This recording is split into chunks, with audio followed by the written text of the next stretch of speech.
സ്ഥാനാർത്ഥി അങ്ങനെ എത്തിയിരിക്കുകയാണ്.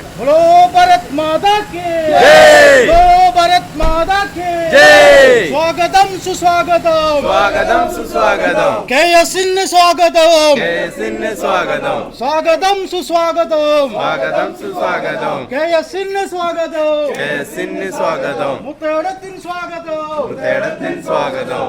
ബോലോ ഭാരത് മാതാ കി ജയ്.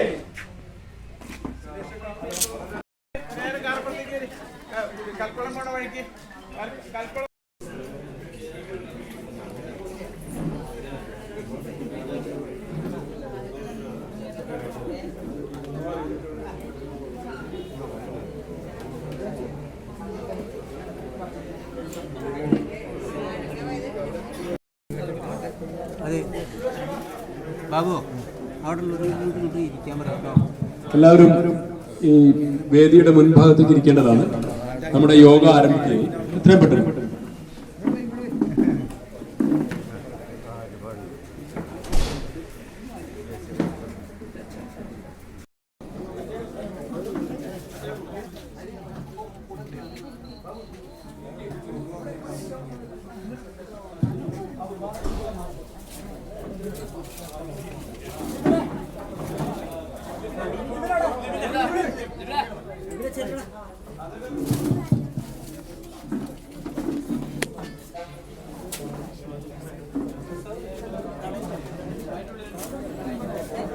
വൈസ് പ്രസിഡന്റ് അബ്ദുള്ള കുഞ്ഞി, അതുപോലെ തന്നെ സ്ഥാനാർത്ഥി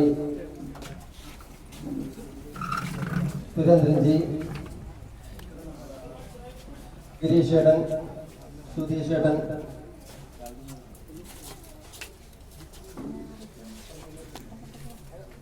അശോകേട്ടൻ, എല്ലാ നേതാക്കന്മാർക്കും പേരെടുത്ത് പറയുന്നില്ല. അതുപോലെ തന്നെ ഇവിടെ എത്തിച്ചേർന്നിട്ടുള്ള എല്ലാവർക്കും തന്നെ ഒറ്റവാക്കിൽ ഈ പരിപാടിയിലേക്ക് സ്വാഗതം പറഞ്ഞുകൊണ്ട് അധ്യക്ഷനായിട്ട് സുരേട്ടനെ ക്ഷണിച്ചുകൊള്ളുന്നു.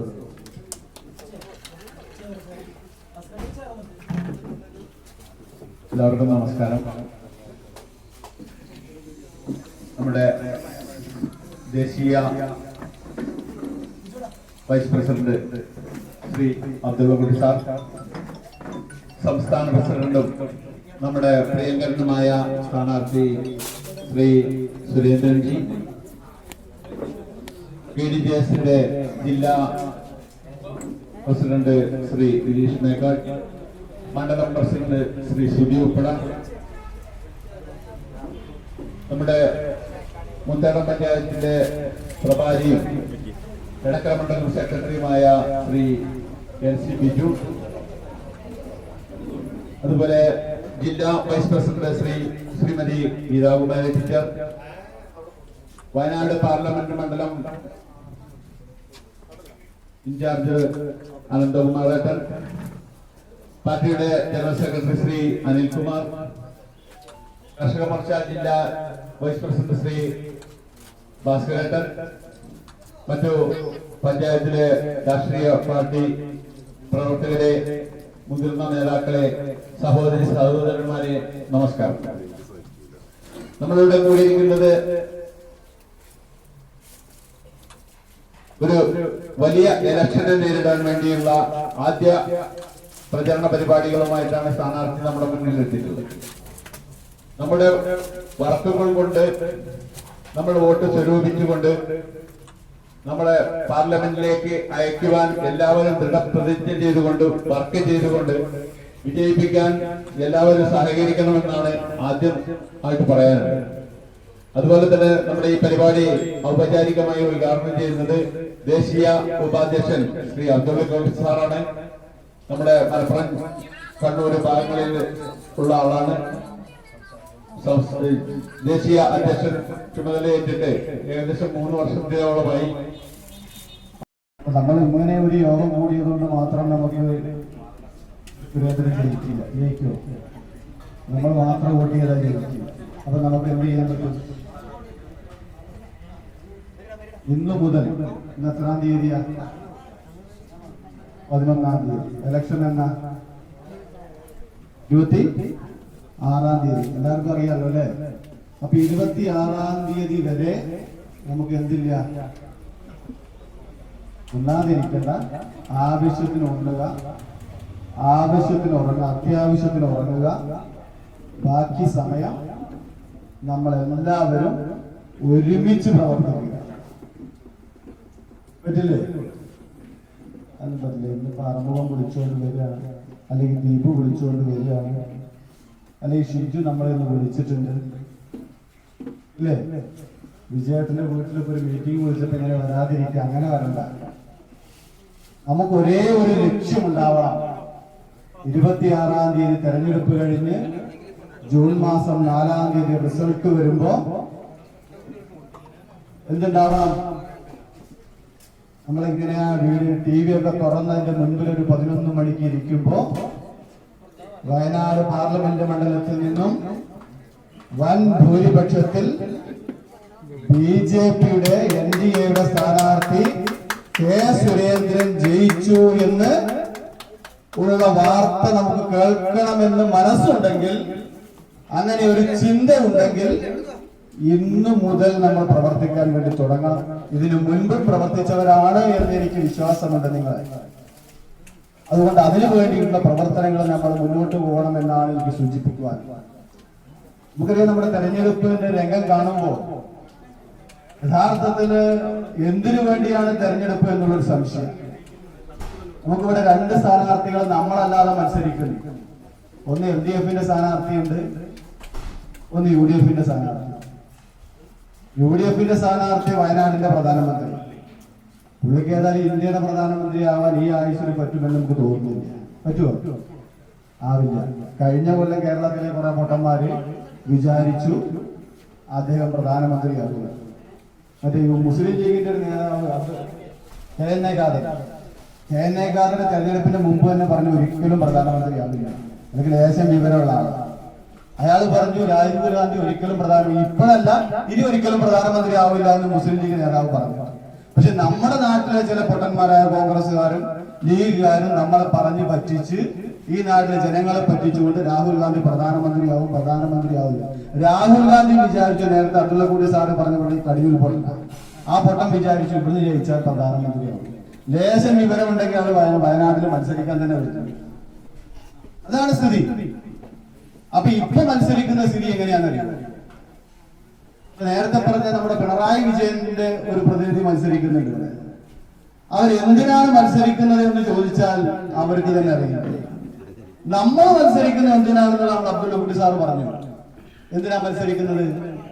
കെ സുരേന്ദ്രൻ വയനാട് പാർലമെന്റ് മണ്ഡലത്തിൽ മത്സരിക്കുന്നത് വയനാടിന്റെ പുരോഗതിക്ക് വേണ്ടിയും ഇന്ത്യയുടെ ഇന്ദ്രപ്രസ്ഥത്തിൽ പ്രധാനമന്ത്രിയായി നരേന്ദ്രമോദിക്ക് സപ്പോർട്ട് ചെയ്യാനും വേണ്ടിയാണ് കെ സുരേന്ദ്രൻ മത്സരിക്കുന്നത്. രാഹുൽ ഗാന്ധി മത്സരിക്കുന്നത് എന്തിനാന്ന് ചോദിച്ചാൽ MP-യുടെ പ്രിവിലേജ് കിട്ടാൻ വേണ്ടി മത്സരിക്കുക. അതും നമുക്ക് മനസ്സിലാവും. LDFന്റെ പുരോഗതിക്കും നമ്മുടെ നാടിന്റെ വികസന പ്രവർത്തനങ്ങൾക്കും വേണ്ടിയിട്ടാണ് നരേന്ദ്രമോദിയെ പ്രധാനമന്ത്രിയാക്കാനാണ്. ആനി രാജ മത്സരിക്കുന്നത് രാഹുൽ ഗാന്ധിയെ പ്രധാനമന്ത്രിയാക്കാനാണ്. രാഹുൽ ഗാന്ധിയെ പ്രധാനമന്ത്രിയാക്കണമെങ്കിൽ ആര് ജയിക്കണം? ആരാ ജയിക്കുന്നത്? അവർക്ക് തന്നെ അറിയില്ല. അപ്പൊ സ്വാഭാവികമായി അവര് വലിയ പ്രശ്നത്തില്ല. നമ്മള് മോഹൻലാലൊക്കെ പങ്കെടുത്ത ഒരു സിനിമ ഉണ്ടല്ലേ, മാമുക്കായി പറയുന്നുണ്ട്, ആദ്യം കണ്ടത് ആരാന്ന് ചോദിച്ചിട്ട് ഏത് സിനിമയിലാ?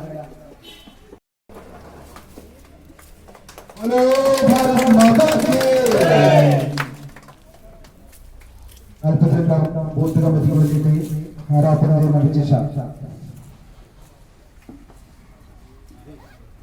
KV അഭിമകൻ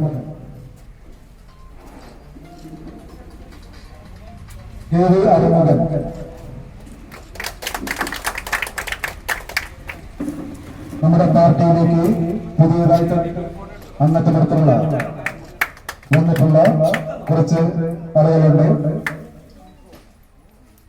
അവരെ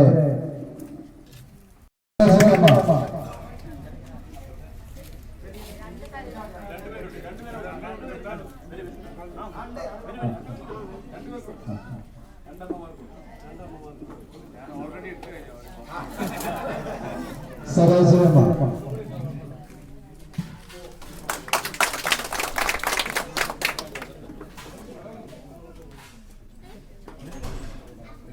ഗോപാലകൃഷ്ണൻ മുത്യാനിക്കട്ടെ. ഗോപാലകൃഷ്ണൻ മുത്യാനിക്കട്ടെ. നമ്മുടെ വിജയത്തിന്റെ സഹോദരനാണ്.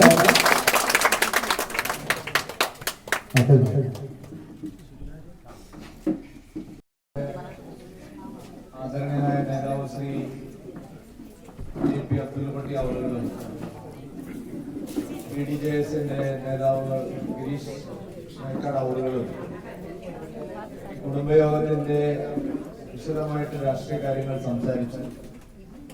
ഞാൻ കേവലം വോട്ട് അഭ്യർത്ഥിക്കാൻ വേണ്ടി മാത്രമാണ് ഇവിടെ നിൽക്കുന്നത്. ഈ ലോക്സഭാ തെരഞ്ഞെടുപ്പിൽ വയനാട് പാർലമെന്റ് മണ്ഡലത്തിൽ നിന്നും NDA സ്ഥാനാർത്ഥിയായി മത്സരിക്കുന്ന എനിക്ക് നിങ്ങളുടെ വിലയേറിയ വോട്ടുകൾ താമര അടയാളത്തിൽ രേഖപ്പെടുത്തി ഈ നരേന്ദ്രമോദിജിയുടെ കരങ്ങൾക്ക് ശക്തി പകരാൻ നിങ്ങൾ മുന്നോട്ട് വരണം എന്ന് ഞാൻ വിനീതമായി അഭ്യർത്ഥിക്കുകയാണ്. നിങ്ങൾ മാത്രമല്ല, നിങ്ങളുടെ അയൽക്കാരും ബന്ധുക്കളും സുഹൃത്തുക്കളും സഹപാഠികളും പരിചയക്കാരും ആരൊക്കെയുണ്ടോ അവരോടെല്ലാം ഇത് നമ്മുടെ നാടിന് വേണ്ടിയുള്ള ഒരു പോരാട്ടമാണ്. വയനാട്ടിൽ പ്രത്യേകിച്ച് നടക്കുന്നത് ഈ നാട്ടിലെ പാവപ്പെട്ട ജനങ്ങൾ, ഈ പാർലമെന്റ് മണ്ഡലത്തിലെ മഹാഭൂരിപക്ഷം വോട്ടർമാരും ഒന്നുകിൽ ആദിവാസികളോ പട്ടികജാതിക്കാരോ കുടിയേറ്റ കർഷകരോ അല്ലെങ്കിൽ തോട്ടം തൊഴിലാളികളോ ചെറുകിട വ്യാപാരികളോ ന്യൂനപക്ഷ സമൂഹത്തിൽപ്പെട്ട പാവപ്പെട്ടവരൊക്കെ താമസിക്കുന്ന വളരെ പിന്നോക്കം നിൽക്കുന്ന ഒരു സ്ഥലമാണ്. കുറച്ച് പണക്കാരുണ്ടാവുകയാണ്, ബാക്കി മഹാഭൂരിപക്ഷം പാവപ്പെട്ടവർ. അവർക്ക് ഒരു അടിസ്ഥാന സൗകര്യങ്ങളും ഇല്ല. ഇന്ന് ഇന്ത്യയിൽ ഏറ്റവും വികസനത്തിന്റെ കാര്യത്തിൽ പിന്നോക്കം നിൽക്കുന്ന ഒരു മണ്ഡലം ഈ വയനാട് പാർലമെന്റ് മണ്ഡലം. ഇന്ത്യയിൽ തന്നെ തീവണ്ടി ഇല്ലാത്ത, റെയിൽവേ ഇല്ലാത്ത സ്ഥലം എത്ര മണ്ഡലമാണെന്ന് ചോദിച്ചാൽ വിരലെണ്ണാവുന്ന മണ്ഡലങ്ങൾ. നല്ല ആശുപത്രികളില്ല, വിദ്യാഭ്യാസ സ്ഥാപനങ്ങളില്ല, തൊഴിൽശാലകളില്ല. ഇത്രയും ടൂറിസത്തിന് സാധ്യതയുള്ള വേറെ ഒരു മണ്ഡലവും ഇന്ത്യയിൽ. ഒരു ടൂറിസം പ്രോജക്റ്റും ഇല്ല, ഒരാൾക്കും ജോലിയില്ല. ഇപ്പോഴാണെങ്കിൽ ഈ കാട്ടുമൃഗങ്ങളുടെ ശല്യം കാരണം കുട്ടികളെ ഈ പാലൊക്കെ കറന്ന് ക്ഷീരകർഷകർ പറയാണ്, പണ്ടൊക്കെ സൂര്യൻ ഉദിക്കുന്നതിന് മുമ്പ് പാല് കറന്ന് ഞങ്ങള് സൊസൈറ്റിയിൽ കൊണ്ടുപോകുമായിരുന്നു. ഇപ്പോ പാല് കൊണ്ടുപോകാൻ ആൾക്കാർക്ക് പേടിയാണ്. വീട് മുറ്റത്ത് വന്ന് ആളുകള് ആന കുത്തിക്കൊല്ലുന്നു അല്ലെങ്കിൽ കടുവ പിടിക്കുന്നു എന്നാണ് പറയുന്നത്. ഇനി അതൊന്നും ഒരു വാഴയോ കപ്പയോ ചേമ്പോ എന്തെങ്കിലും നമ്മൾ നട്ടാൽ നമുക്ക് അതിന്റെ വിളവെടുക്കാൻ കഴിയില്ല. കൃഷിക്കാരാകെ ദുരിതത്തിലാണ്. ഭീകരമായ വരൾച്ചയാണ് ഈ പ്രാവശ്യം. ഇത്രയും വലിയ വരൾച്ച നമുക്കറിയില്ല. കുടിവെള്ളം 40% ചൂടായിരിക്കും. പണ്ടൊക്കെ വയനാട്ടിൽ നല്ല തണുപ്പായിരുന്നു, അവിടെ രാത്രിയും ചൂടാണ്. നിലമ്പൂരാണെങ്കിൽ എനിക്കൊന്ന് കേരളത്തിലെ ഏറ്റവും വലിയ ചൂട് വന്നില്ല. ഇതിനൊന്നും ഒരു പരിഹാരമില്ല. ആരും നമ്മുടെ MP യെ കാണാനേ ഇല്ല, MLA-മാരൊന്നും ഇവിടെ നമ്മുടെ ഒരു കാര്യത്തിനും ഇല്ല. സർക്കാരില്ല, അറിയാലോ പിണറായി വിജയന്റെ സർക്കാർ കട്ടു. ഒരു കാര്യത്തിനും നമ്മുടെ വേണ്ടി ഇല്ല. ഇന്ന് ഒരുപാട് കാര്യങ്ങൾ ചെയ്യാൻ വേണ്ടി അദ്ദേഹത്തിന്റെ സർക്കാരിനെ പിന്തുണയ്ക്കുന്ന ഒരു പ്രതിനിധിയായി ഇവിടെ തെരഞ്ഞെടുത്ത് അയക്കണമെന്ന് വിനയത്തോട് അഭ്യർത്ഥിച്ചുകൊണ്ട് എന്റെ വലിയ വാക്കുകൾ അവസാനിപ്പിക്കുന്നു. നിങ്ങൾക്ക് നമസ്കാരം. ഈ 15-ാം തീയതി നമ്മളൊരു പൊതുയോഗം വെച്ചിട്ടുണ്ട്. ഈ കൂടിയവരെല്ലാവരും 15-ാം തീയതി 6 മണിക്ക് കാരപ്പുറം അങ്ങാടിയിൽ എത്തേണ്ടതാണ്.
പേര് പറയും.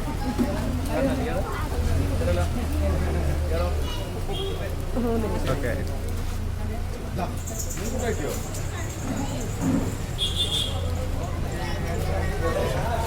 അനിയേ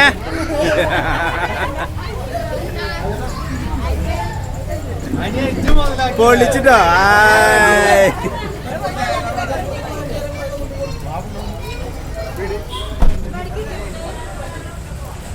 നിങ്ങൾ ഫോട്ടോ കിട്ടിയില്ല കിട്ടിയോ കിട്ടുമോ ആ വണ്ടി ഒന്ന് മാറ്റി കൊടുക്കും